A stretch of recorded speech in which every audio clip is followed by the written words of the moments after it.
আমি এখন অনেকটা জমি নেব, রাখুন। হুজুর আমাকে বোকা পেয়েছে। না হুজুর, এরকম করবেন না, আমি খুব অসহায়। জানিদ ভাই, দেখো তো ওইদিকে কে নক করছে এসে।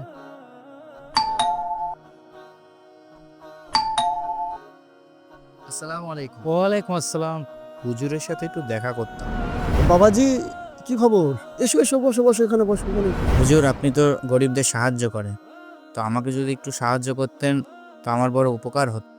অবশ্যই সাহায্য করবো। কিসের সাহায্য? আল্লাহ তো আপনাকে এত ধন সম্পদ, এত জায়গা জমি দিয়েছে, তো আমাকে যদি ওখান থেকে কিছু পরিমাণ জমি দিতেন তাহলে আমি চাষবাস করে আমার পরিবারকে নিয়ে ভালোভাবে থাকতে পারতাম। ঠিক আছে, দেবো, তবে একটি আমার শর্ত আছে। কি শর্ত? আগামীকাল সকালে এসো, আমি আগামীকালকেই জানাবো তোমাকে যে শর্তটা কি। আমার যদি শর্ত তুমি পূরণ করতে পারো তো তুমি যেটা চাইছো সেটা পেয়ে যাবে। ইনশাআল্লাহ। ঠিক আছে, তাহলে কালকে সকালে দেখা হবে। আসছি। ঠিক আছে।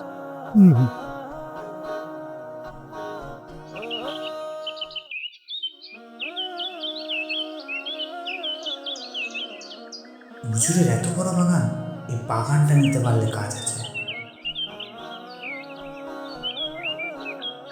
যতদূর তোমার চোখ যায় এই সমস্ত জমি দেখছো, এগুলো সব আমার। এতগুলো জমি আপনার? আলহামদুলিল্লাহ, সবই আল্লাহর দয়া। তোমার যতটুকু জমি চাই তুমি দৌড়ে কিংবা হেঁটে চলে যাও, কিন্তু একটা জিনিস খেয়াল রাখবে, সূর্য ডোবার আগে তোমাকে ফিরে আসতে হবে, তা না হলে তুমি একটুও জমি পাবে না।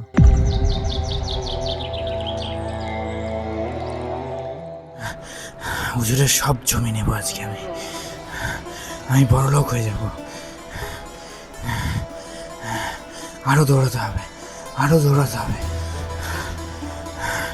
সব জমি নিয়ে নেবো আজকে হুজুরের। না, থামলে চলবে না, আরো দৌড়াবো, আরো দৌড়াবো।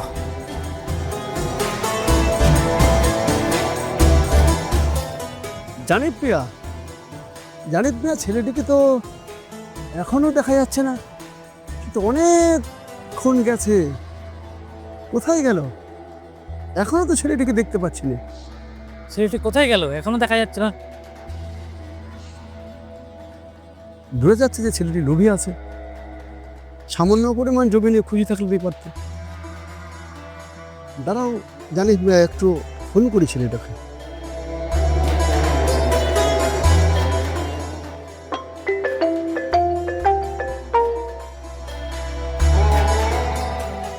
আসসালামু আলাইকুম বাবাজি, কতদূর পৌঁছালে? সূর্য তো ডুবতে চলেছে, তুমি চলে এসো। কি হলো হুজুর? সূর্য ডুবতে এখনো অনেক বাকি, এখনো অনেক টাইম আছে সন্ধ্যা হতে। তুমি শিগগিরই চলে এসো। আমি এখন অনেকটা জমি নেব, রাখুন। হুজুর আমাকে বোকা পেয়েছে। ছেলেটি তো ভালো বেয়াদব।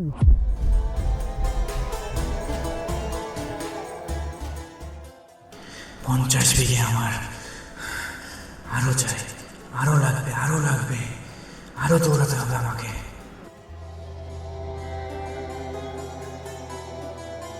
আরো দৌড়াতে হবে, আরো দৌড়াতে হবে।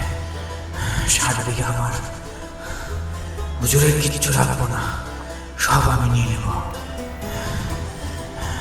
আমার নিজে একটা বড় অফিস হবে, থামলে চলবে না, দৌড়াতে হবে।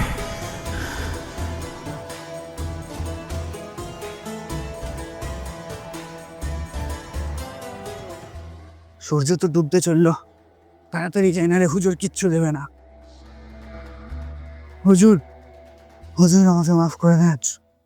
এটাই মানুষের সব থেকে বড় ভুল, যে মানুষ দুনিয়ার মোহাব্বতে পড়ে মানুষ মনে করে যে আমি আরও কিছু চাই, আরও কিছু চাই, আরও কিছু চাই। কিন্তু এই ভাবতে ভাবতে যেমন আজকে এই ছেলেটির সন্ধ্যা হয়ে গেল, এরকমভাবে একদিন আমাদের মৃত্যুর মুখেও আমরা এরকম প্রতীত হচ্ছি। কিন্তু এই দুনিয়ার ভালোবাসাই পড়ে যদি আমরা মনে করি আমাদের আরও দরকার, আরও দরকার, আমাদের একদিন দুনিয়া ছাড়তে হবে, মৃত্যু মুখে পতিত হব। কিন্তু সেদিন আমরা কি করব? আজরাইলের সাথে যখন আমাদের দেখা হবে, ঠিক সেই রকমভাবে যেরকম তুমি আজকে করলে, আরও দরকার, আরও দরকার ভেবে তুমি আজকে তোমার সমস্ত কিছু হারিয়ে ফেললে। না হুজুর, এরকম করবেন না, আমি খুব অসহায়। হ্যাঁ, ঠিক এইরকমভাবে কিয়ামতের দিনকেও মানুষ বলতে থাকবে আল্লাহর কাছে যে আমি খুব অসহায়, এ আল্লাহ তুমি আরেকবার আমাকে সুযোগ দাও, আমি সব বুঝে গেছি, জেনে গেছি। তো এটা যেমন কোনো কাজে আসবে না। তোমার আজকের পরিশ্রম তুমি কত খাটলে, এই খাটনিও কোনো কাজে এলো না।